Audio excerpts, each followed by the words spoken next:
Israel ও যুক্তরাষ্ট্রের যৌথ হামলায় ২৮শে ফেব্রুয়ারি নিহত হন ইরানের সর্বোচ্চ ধর্মীয় নেতা আয়াতুল্লাহ আলী খামেনি। তার মৃত্যুর পর বিশ্বজুড়ে নতুন আলোচনা, কে হচ্ছেন ইরানের পরবর্তী সর্বোচ্চ ধর্মীয় নেতা। এ আলোচনায় এখনও পর্যন্ত উঠে এসেছে ৫ জনের নাম।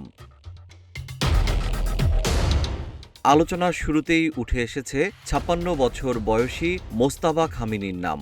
আয়াতুল্লাহ আলী খামেনির দ্বিতীয় পুত্র তিনি। ইরানের অভ্যন্তরীণ রাজনীতি, সামরিক বাহিনীর অভিজাত শাখা, ইসলামিক রেভলিউশনারি গার্ড কর্পস এবং আধাসামরিক বাজিস স্বেচ্ছাসেবক বাহিনীর উপর তার দৃঢ় ও গভীর প্রভাব রয়েছে।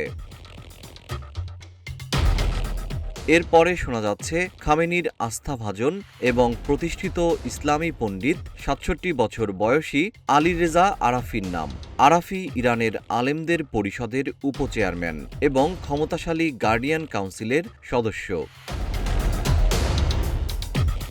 আলোচনায় আছেন পঞ্চাশোর্ধ্ব মোহাম্মদ মেহদী মীর বাঘেরি ও হাসান খোমেনি। মীর বাঘেরি একজন কট্টরপন্থী ইসলামী আলেম এবং ইরানের কেন্দ্রীয় আলেম পরিষদের সদস্য। অন্যদিকে হাসান খোমেনি ইরানের ইসলামী বিপ্লবের শীর্ষ নেতা এবং দেশটির প্রথম সর্বোচ্চ ধর্মীয় নেতা আয়াতুল্লাহ রুহুল্লাহ খোমেনির নাতি।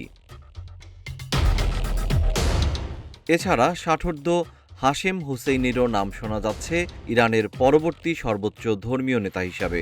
হাশেম ইরানের একজন জ্যেষ্ঠ ইসলামী পণ্ডিত। আয়াতুল্লাহ আলী খামেনির সঙ্গে তার ঘনিষ্ঠ সম্পর্ক, কিন্তু সামরিক ও নিরাপত্তা বাহিনীর সঙ্গে তার সম্পর্ক তেমন দৃঢ় নয়। জেম শিহাব, রূপালী বাংলাদেশ।